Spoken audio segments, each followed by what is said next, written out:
All right, good evening. So we're live. We're live for another in the series, Master Your Life.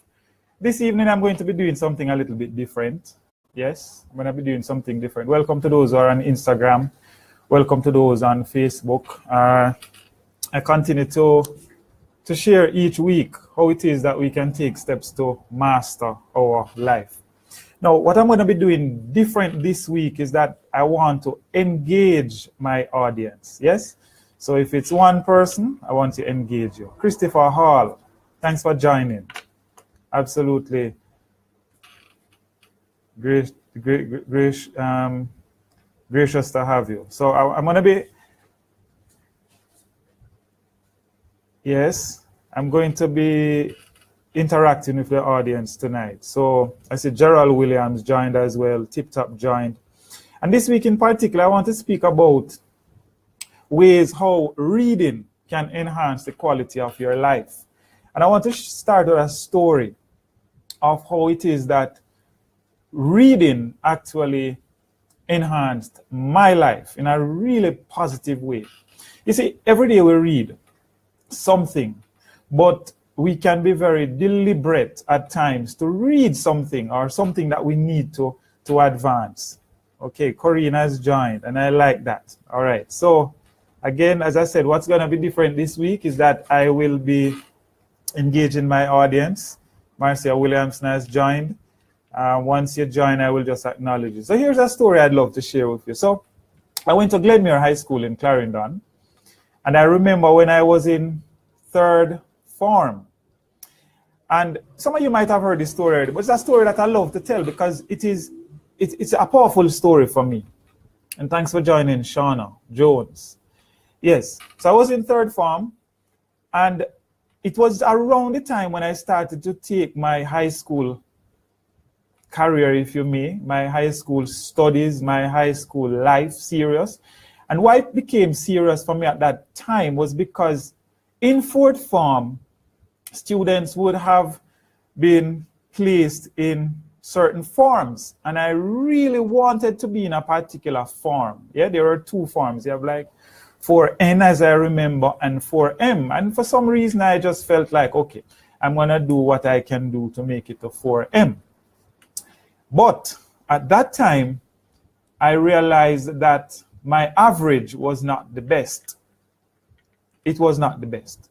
And what in particular made it not so was that my grades for English literature were really low. And how low?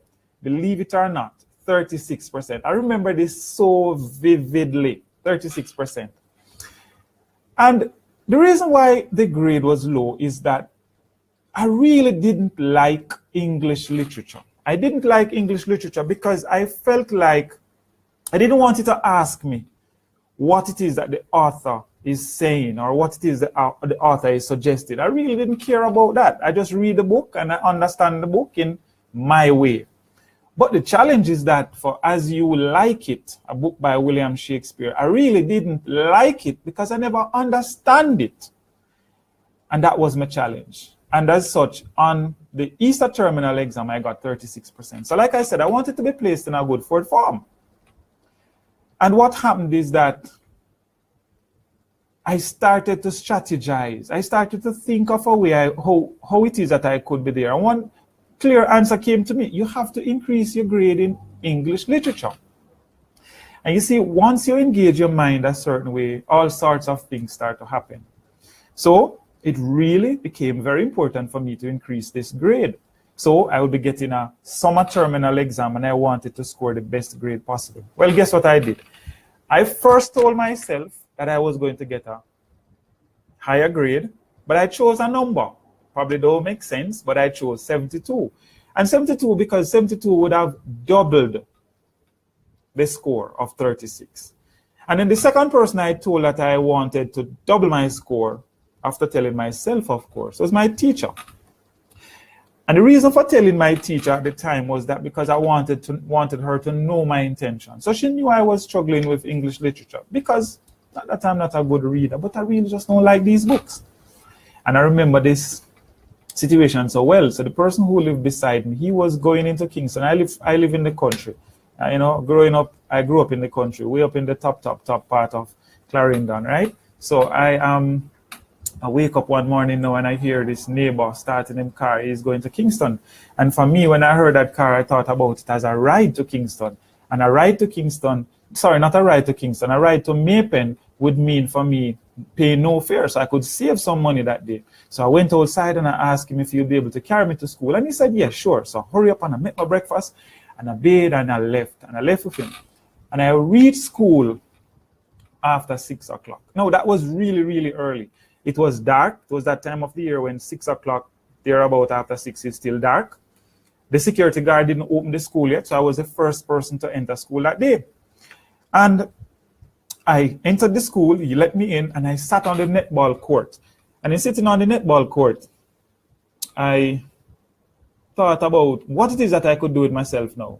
And this thought came to my mind that I could just read this book, As You Like It, William Shakespeare, that sort of thing. It's a green book, I remember it well. And what I didn't like about the book is it's like the Latin expressions and all of that. So it's like on one side you have what they're saying, and on the other side you have the interpretation of what is being said. Anyway, that morning I took the book, I looked at the spine, I looked at the front cover, the back cover, and I said, I'm going to read you this morning, I'm going to understand you this morning. And then guess what? I read the first page and I start to cry because we just never understand the book anymore. But I was so deliberate that I said, no, I'm going to advance this morning. And it was almost like, you know, you want to call it divine inspiration of sorts. So it's like a light bulb just opening my mind. And I just start to understand the book with that pushing to read. And I read the book up until about 8 o'clock.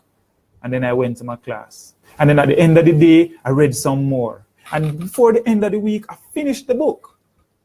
And believe it or not, when the exam time came around, guess how much I got? 72%. So here is it. It's a very long story. But reading taught me something. So reading is just one thing. But when you read and understand what you read, it improves the quality of your life.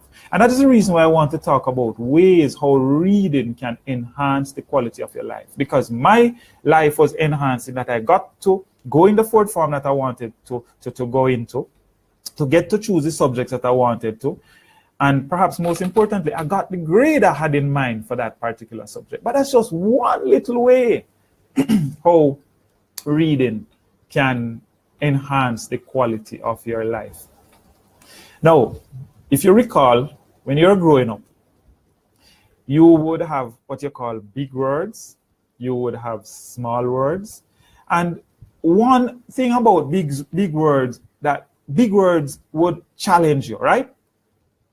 So one of the things that I did from very early, and I remember it very well, it was one Sunday, and I was going through this spelling bee book, really big words. I just love to read. I was reading from I was very small. And I'm going through this book.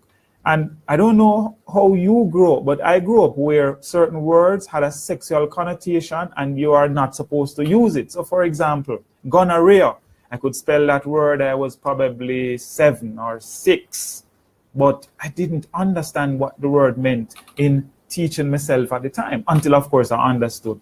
And I could hear my parents probably like, why am I saying that? Why am I saying that? Because I was learning these new words. So another way how reading can enhance the quality of your life is that it can increase your vocabulary. Like I could take my dictionary right now and I could look up a word. I clearly don't know all the words in the dictionary. So I could take my dictionary and I could take it, and it's a big, well, it says Oxford Concise English Dictionary. And I could turn any page and I'm almost sure there's a word there that I don't know. And let me try. So for example, I see, well, I know rag picker. Turn another page. Okay, pusada. I've never heard that word before. So reading increases my vocabulary. And let me tell you what pusada means. I really have never seen that word before. Well, it's an inn or hotel in Portugal. So it's a resting place. So here's the second way how reading can enhance your life. It increases your vocabulary. And of course, you know that when you increase your vocabulary, guess what? People think you're bright. Yes, but that's okay because you actually feel brighter. Yeah. So that's my dictionary. That's my dictionary. I drink a little water. Okay. So what's another way that reading can enhance your life, enhance the quality of your life? Well, certainly it gives you opportunities. It gives you opportunity to read. For example, you get a chance. You could probably end up going to university. Certainly, I remember when I went to UWI, I would hear them keep on saying, "You must read for a degree," and I'm like, "How else are you going to get the degree?" But I really didn't understand that which was being said, and essentially, what it meant for me later was that about all the possibilities, you have to find those notices, find those postings somewhere on some notice board. Nobody going to tell you per se. And that for me is one other way how reading enhanced my life. It gave me opportunities. Why is it that I'm speaking about reading? Well, you know what? Every day we're reading in some sort of way. We're reading something on the cell phone. But are we really reading? Probably we're just browsing. Yeah? Probably we're just browsing. Or are we reading? Another way I believe reading can enhance your life is that it increases your memory. Think about how many times you would read something for you to remember it. And think about the time you have read it now and when you remember it, how it sticks with you, and how you recall it, and how it could be useful for you at a particular time. So, for example, when you are in kindergarten, primary school, early school, you had a lot of gems to say, or nursery rhymes, many of which are really metaphors for living, like row, row, row your boat gently down the stream. Merrily, merrily, merrily, merrily, life is but a dream. It was only until, and I remember that, I remember being taught that gem, nursery rhyme, but it wasn't until I was a big man that I really thought about what it is that I was saying. I was just singing this thing and I remember it. But when I interpreted it, when I understood the metaphor behind this nursery rhyme, I thought, wow, this is powerful. And just to remind you, really what it is saying when it says, row, row, row your boat, it's speaking to your being the person in charge of this physical self, this body. Right? That's the boat. And you must row, row, row that boat gently down the stream, which is really life, that ocean of life. And I thought that was powerful. And if I didn't probably understood that then and probably remember it now, probably I would not have been able to extract that metaphorical significance, right? Incidentally, my wife bought a book over the weekend and she's reading it and she shared something with me, which I want to share. And probably some of you might have heard it before, but I think this is powerful. So another way reading, I believe, can improve the quality of your life is that it empowers you. Yes? So I'm going to read something from this book. And it's a poem. And it's called Invictus. And it's by William Ernest Henley. And here goes. Out of the night that covers me, black as the pit from pole to pole, I thank whatever gods may be for my unconquerable soul. In the fell clutch of circumstance, I have not winced nor cried aloud. Under the bludgeons of chance, my head is bloody but unbowed. Beyond this place of wrath and tears looms but the horror of the shade, and yet the menace of the years finds and shall find me unafraid. It matters not how straight the gate, how charged with punishments the scroll. I am the master of my fate. I am the captain of my soul. And in a way, I kind of feel like life come full circle, because when I read this poem, I easily understand it. And I think this is the same sort of poetry I was being exposed to in As You Like It. And at the time, I just didn't understand it.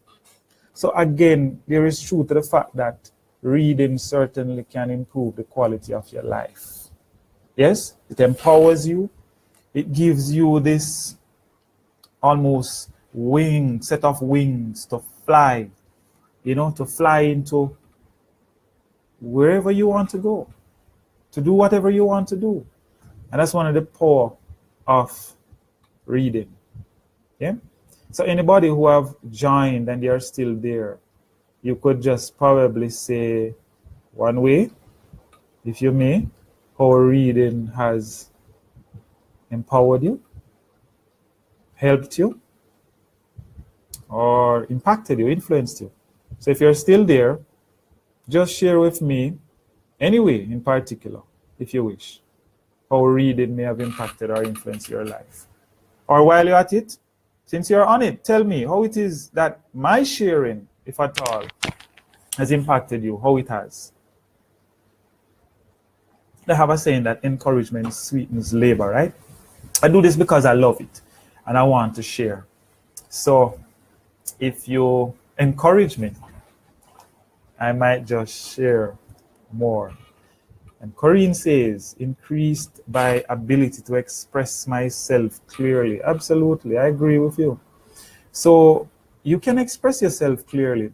And I like the fact that reading gives me an opportunity to sharpen not only my reading skills as I read, but also as my writing skills. Because I believe they go hand in hand. The more you read, the better you can write. And how do I know? Well, again, interestingly, the same poems that I used to read, that I didn't like, I'm the same one who came to write. And not just write, but write poems. I write a lot of stuff. I write motivational stuff. I write poetry. I write scientific stuff. But the point is, all because of my reading. Do you know anybody who writes and don't read? Not to disrespect anybody still, like a man on the road who don't really, don't read. I don't think he's going to be writing. I don't know. Yeah? So reading for me really is powerful. So we spoke about how reading can increase your vocabulary. Yes? We can find new words. We spoke about how we can improve your memory. I remember still today, that nursery rhyme. And it is because I read it over and over. I watch my son, memorizing verses. And him sharp. That's good. Reading does that. And he will remember it. Even if he's not even thinking, it's just there. It empowers him. Reading also improves your writing skills. And I can tell you about that because I love to write.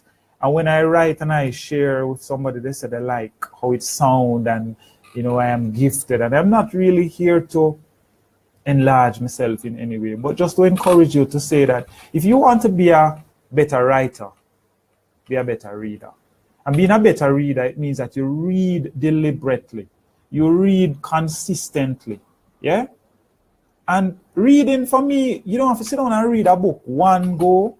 You can just take a book and just read one little part. Like I could just take, for example, this book. I always surround myself with book. And I open this thing now, and I just open this book, and I read probably one page. Let me just open a page. Yeah? Okay, so this is what it says. Worry is the belief that things won't turn out the way we want. But what if is usually the lead and favorite phrase of the doubter. But what if? What if I don't really know what I'm doing? But what if I go for my dream and fail? But what if I run out of money? But what if I disappoint others? But what if I embarrass myself?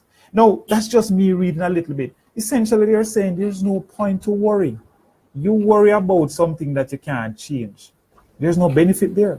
And I close the book. And what am I saying? I'm saying that I've seeded my mind with a thought. Okay, this book, this person is saying you shouldn't really worry about anything. And I just keep that in my mind and I go about my business and I mull over that in my head. And it is probably that reading that probably now enhances my writing. So probably I'll sit down now and I like, and I probably come up with something like, which is actually something that I wrote before. Worrying is like, it's like in a rocking chair. You rock here, you rock there, but you ain't going anywhere. So reading actually helps to sharpen your skill of writing. Yes, reading does a powerful thing, and probably unlike what many people think, but reading actually reduces stress. Now, who exists in this world and have no stress? Raise your hand. I don't know any such person. The persons in this world would have stress, less stress, more stress, but everybody have some form of stress. It's just a matter of how well they manage it. And one way you can certainly manage your stress is reading. And read what? You could read comics and laugh. You could read jokes. You could read something funny. Yes. So reading can actually reduce your stress. So a friend of mine had asked me for some time now to do a Facebook session where I would share some of my poems. I have some poems which are pretty funny, and I'd love to share one. And in sharing this, I hope it relieves the stress or any stress that you might have. So in a previous session, I might have shared that I wrote a book. Yes, it's called Dawn on My Mind. And interestingly, the poem I'd love to share is called Dawn on My Mind. It's a title poem. And I hope when you hear this poem, it will serve to reduce your stress. So here goes.